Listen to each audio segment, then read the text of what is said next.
नमस्कार। आकाशवाणी जयपुर अजमेर से प्रस्तुत हैं प्रादेशिक समाचार।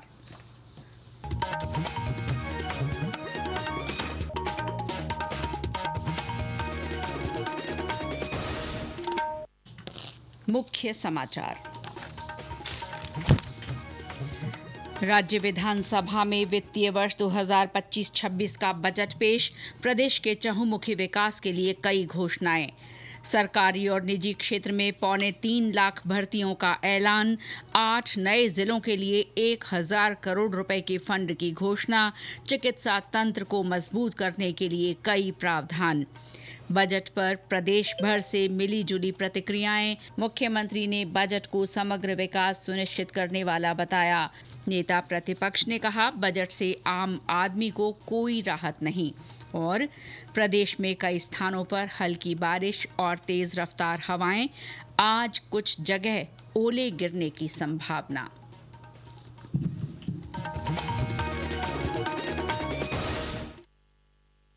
समाचारों के साथ मैं शीला चावला।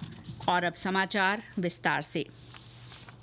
उप मुख्यमंत्री और वित्त मंत्री दिया कुमारी ने आज विधानसभा में वित्तीय वर्ष 2025-26 का बजट पेश किया। प्रदेश के चहुमुखी विकास और सभी वर्गों के कल्याण के लिए इसमें रोजगार, कृषि ऋण, चिकित्सा सेवाओं के विस्तार और आधारभूत ढांचे को बेहतर बनाने के लिए कई घोषणाएं की गई हैं।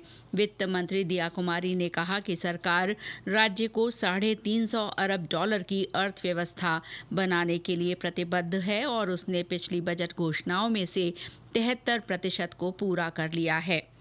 प्रदेश का पहला ग्रीन बजट पेश करते हुए वित्त मंत्री ने बताया कि इसके लिए 27,824 करोड़ रुपए का प्रावधान किया गया है। और ब्यौरा हमारे प्रतिनिधि से। बजट में युवाओं को नौकरी देने, महिलाओं को संबल और आधारभूत ढांचे के विकास पर विशेष ध्यान दिया गया है। कृषि और किसानों के लिए इस बार भी बजट में अलग से उल्लेख किया गया। ये प्रदेश का पहला ग्रीन बजट है। इसमें प्रदूषण घटाने और सतत विकास लक्ष्यों को प्राप्त करने के लिए कई प्रावधान किए गए हैं। इसके लिए 10 बिंदुओं पर विशेष फोकस रहेगा। 5 वर्षीय क्लाइमेट चेंज अडेप्टेशन प्लान 2030 लाने, शहरों को क्लीन और ग्रीन इको सिटीज के रूप में विकसित करने और क्लाइमेट चेंज पर एक्सीलेंस सेंटर बनाने का ऐलान भी शामिल है। इसके साथ ही प्रदेश में ग्रीन कवर को भी बढ़ाया जाएगा। जितेंद्र द्विवेदी की रिपोर्ट के साथ सालेहा गाजी। राजीविका मिशन के तहत महिलाओं को स्वावलंबी और आत्मनिर्भर बनाने के उद्देश्य से बजट में प्रदेश में 20 लाख लखपति दीदी बनाने का लक्ष्य रखा गया है। इनमें से 3 लाख लखपति दीदी अगले साल बनाई जाएंगी। वहीं बजट में महिलाओं के लिए 500 से ज्यादा पिंक टॉयलेट बनाने की घोषणा की गई है। प्रदेश में देखरेख और संरक्षण की आवश्यकता वाली बालिकाओं के लिए 10 मुख्यालयों पर गर्ल चाइल्ड केयर इंस्टीट्यूट स्थापित किए जाने का प्रस्ताव है। आंगनबाड़ी केंद्रों पर बच्चों को सप्ताह में 3 दिन से बढ़ाकर 5 दिन दूध दिया जाएगा। 50 करोड़ रुपए की लागत से फिट राजस्थान अभियान शुरू किया जाएगा। इसके साथ तकनीकी शिक्षण संस्थानों में स्पोर्ट्स कोटा लागू किए जाने की घोषणा की गई है। मौजूदा राज्य सरकार का दूसरा पूर्ण बजट पेश करते हुए वित्त मंत्री ने बुजुर्गों, विधवाओं और दिव्यांगजन की पेंशन बढ़ाकर 1250 रुपए महीना किए जाने का ऐलान किया। बजट में सरकारी विभागों में 1.25 लाख और निजी क्षेत्र में 1.5 लाख भर्तियों का ऐलान किया गया है। इसके साथ ही राजस्थान रोजगार नीति 2025 लाने की भी घोषणा की गई है।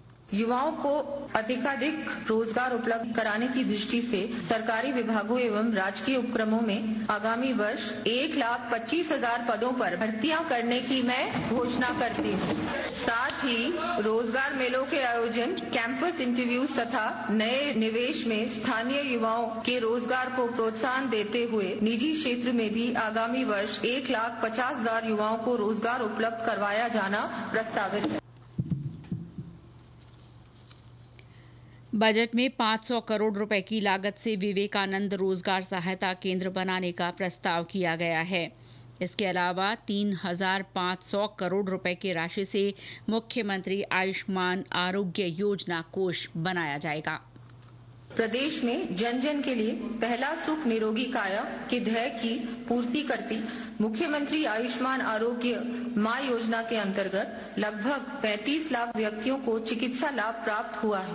आगामी वर्ष इस योजना के साथ ही आमजन की निशुल्क जांच एवं दवा हेतु 3,500 करोड़ रुपए का माँ कोष गठित किए जाने की मैं घोषणा करती हूँ। प्रदेश के 70 वर्ष आयु से अधिक के वृद्धजनों को आवश्यकता अनुसार घर पर ही निशुल्क दवा उपलब्ध करवाए जाने की घोषणा करती हूँ। दूर दराज के इलाकों तक चिकित्सा सुविधा के लिए 750 चिकित्सकों और 1,500 पैरा मेडिकल स्टाफ पदों का सृजन किया जाएगा। राज्य के 8 नए जिलों के लिए 1,000 करोड़ रुपए के फंड का ऐलान किया गया है। उप मुख्यमंत्री ने घोषणा की कि 2 लाख नए घरों को पेयजल कनेक्शन देने के लिए 400 करोड़ रुपए खर्च किए जाएंगे। विकास को नई रफ्तार देने के लिए राजधानी जयपुर में मेट्रो का विस्तार किया जाएगा। 12,000 करोड़ रुपए की लागत के सीतापुरा से टोडी मोड़ तक मेट्रो का काम होगा। इसके साथ ही जगतपुरा और वैशाली नगर तक मेट्रो लाने के लिए डीपीआर का प्रस्ताव है। बजट में राज्य में परिवहन और बुनियादी ढांचे के विकास के लिए सरकार ने बड़े ऐलान किए हैं। 9 नए ग्रीनफील्ड एक्सप्रेस वे बनाए जाएंगे। 15 शहरों में नए रिंग रोड का निर्माण होगा। बजट की कुछ अन्य महत्वपूर्ण घोषणाएं इस प्रकार हैं। राम जल सेतु लिंक परियोजना के तहत 9,300 करोड़ रुपए के काम किए जाएंगे। 25,000 फार्म पॉन्ड, 10,000 डिग्गियों, 50,000 सौर संयंत्रों और 20,000 किलोमीटर सिंचाई पाइपलाइन के लिए 900 करोड़ रुपए का प्रावधान। पीएम किसान सम्मान निधि की राशि में बढ़ोतरी कर 9,000 रुपए सालाना किए जाने की घोषणा की गई। गेहूं के न्यूनतम समर्थन मूल्य पर प्रति क्विंटल बोनस राशि बढ़ाकर 150 रुपए की गई। स्वामित्व योजना के तहत 2 लाख परिवारों को जमीन के पट्टे दिए जाएंगे। कोटा में टॉय पार्क, निम्बाहेड़ा और बूंदी में स्टोन पार्क, चित्तौड़गढ़ के सोनियाना में सेरेमिक पार्क और भीलवाड़ा में टेक्सटाइल पार्क के विस्तार की घोषणा। जयपुर के सांगानेर में ब्लॉक प्रिंटिंग जोन बनाया जाएगा। पंचायत मुख्यालयों पर अटल ज्ञान केंद्र स्थापित होंगे। वहीं विधायक जन सुनवाई केंद्रों के लिए बजट में 10 लाख रुपए का प्रावधान किया गया है। ये समाचार आकाशवाणी जयपुर अजमेर से प्रसारित किए जा रहे हैं।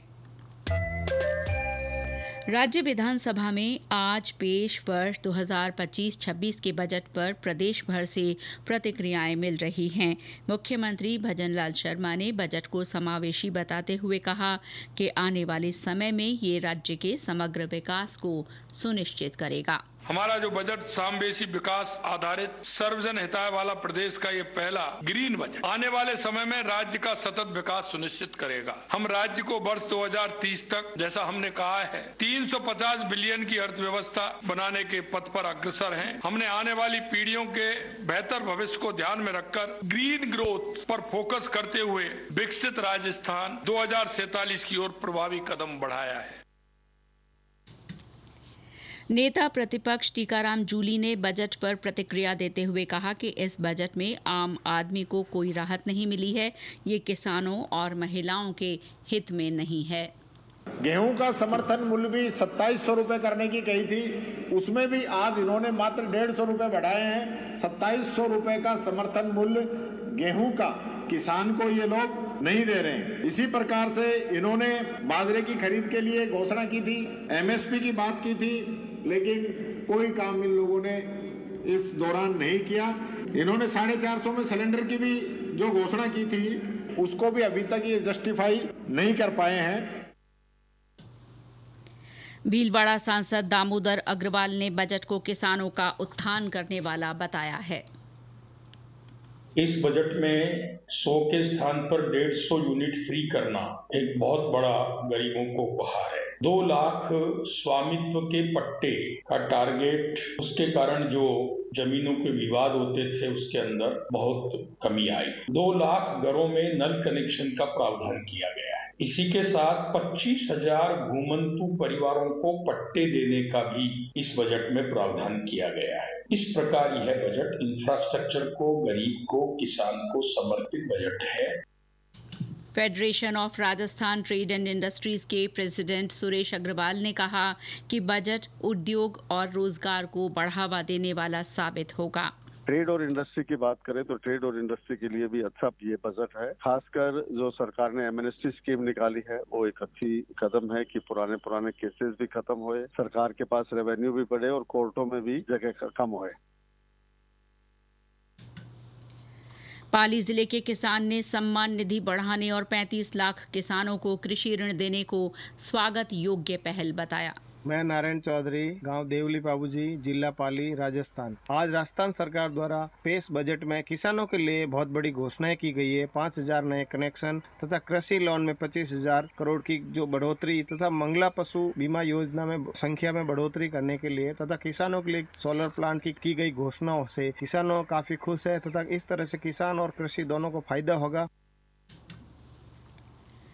छत्रपति शिवाजी की जयंती पर आज प्रदेश में विभिन्न कार्यक्रम आयोजित किए गए। जयपुर में राजभवन में हुए कार्यक्रम को राज्यपाल हरिभाऊ बागड़े और मुख्यमंत्री भजनलाल शर्मा ने संबोधित किया।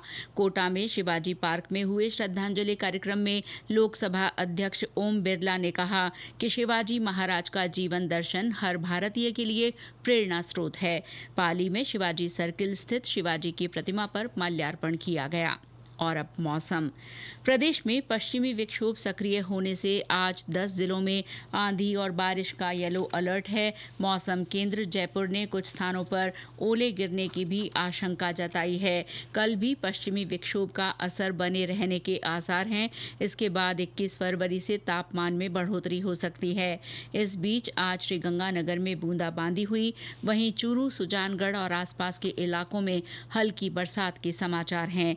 हनुमानगढ़ में बादल छाए रहे और तेज रफ्तार हवाएं चलती रहीं। डूंगरपुर, जोधपुर, जालौर और बाड़मेर सहित कुछ स्थानों पर हल्की गर्मी का असर रहा। और अंत में मुख्य समाचार एक बार फिर। राज्य विधानसभा में वित्तीय वर्ष 2025-26 का बजट पेश। प्रदेश के चहुमुखी विकास के लिए कई घोषणाएं। सरकारी और निजी क्षेत्र में 3.25 लाख भर्तियों का ऐलान। 8 नए जिलों के लिए 1,000 करोड़ रुपए के फंड की घोषणा। चिकित्सा तंत्र को मजबूत करने के लिए कई प्रावधान। बजट पर प्रदेश भर से मिली जुली प्रतिक्रियाएं। मुख्यमंत्री ने बजट को समग्र विकास सुनिश्चित करने वाला बताया। नेता प्रतिपक्ष ने कहा, बजट से आम आदमी को कोई राहत नहीं। और प्रदेश में कई स्थानों पर हल्की बारिश और तेज रफ्तार हवाएं। आज कुछ जगह ओले गिरने की संभावना। इसके साथ ही प्रादेशिक समाचार बुलेटिन समाप्त हुआ। नमस्कार।